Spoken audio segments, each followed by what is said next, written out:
2012-13 Financial Review Bill, second reading. This bill is set down for committee stages next sitting day. I call on Government Order of the Day number 2. Subordinate legislation, Confirmation and Validation Bill number 2, second reading. The Honourable Anne Tolley. Speaker, I move that the Subordinate Legislation, Confirmation and Validation Bill number 2 be now read a second time. Mr. Speaker, the bill confirms and validates 24 orders or regulations made under 9 different acts. The bill must be enacted by 31 December 2013 to avoid subordinate legislation lapsing.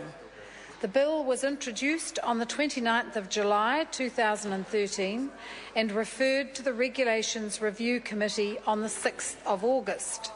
The committee asked the 6 relevant government agencies responsible for administering the legislation to explain why confirmation or validations of the orders is warranted.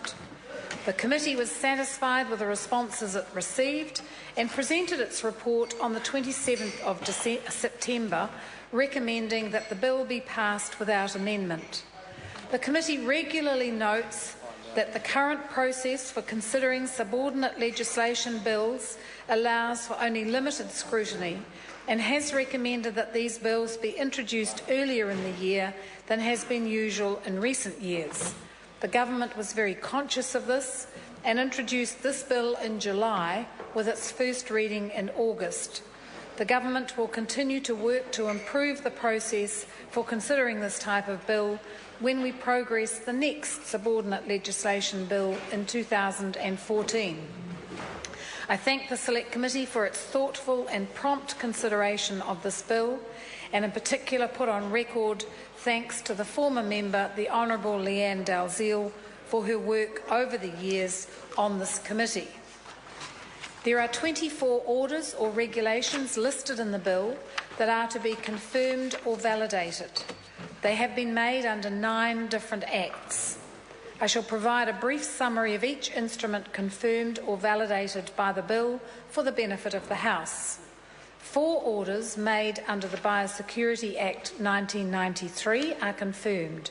These relate to a levy on kiwi fruit grown in New Zealand for export, amendments to 2 orders to refer to the new management agency TB Free New Zealand, and changes to industry cost recovery for costs associated with the Joint Border Management System. Second, an order under the Civil Aviation Act 1990, updating passenger levies and participation levies payable by aviation operators to the Civil Aviation Authority, is confirmed. 10 commodity levies are confirmed. These impose levies relating to peonies, apples and pears, Fovo Strait dredge oysters, paua, rock lobster, onions, potatoes, vegetables and fruit, avocados and mussels, oysters and salmon.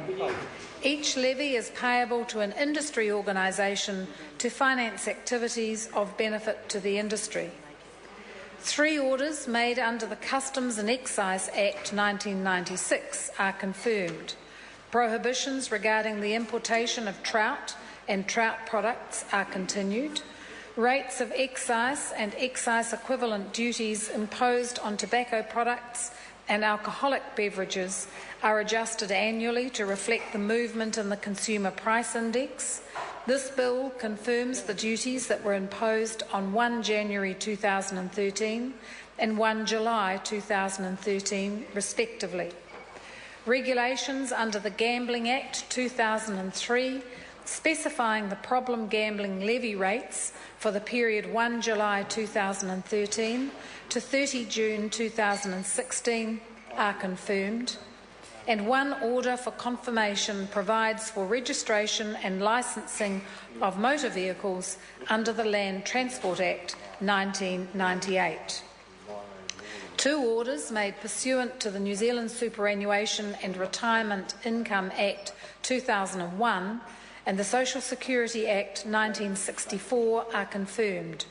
One of the orders increases the rates of a young parent payment for a single young person with a dependent child aged 16 to 17 years and living with or being financially supported by a parent or guardian. The other order increases most benefits, pensions and allowances to reflect a 0.61% increase in the New Zealand Consumers Price Index from the December 2011 quarter to the December 2012 quarter. It also increases the amounts of funeral grants payable under the Social Security Act in respect of people who die on or after 1 April 2013. The order also makes some further supplementary increases to the level of superannuation.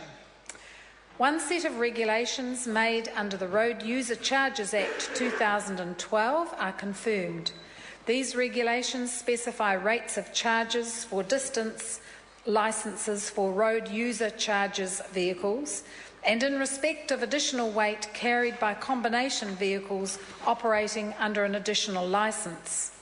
Finally, the bill confirms an order increasing war pensions, lump sum payments and allowances in line with an increase in the Consumers Price Index.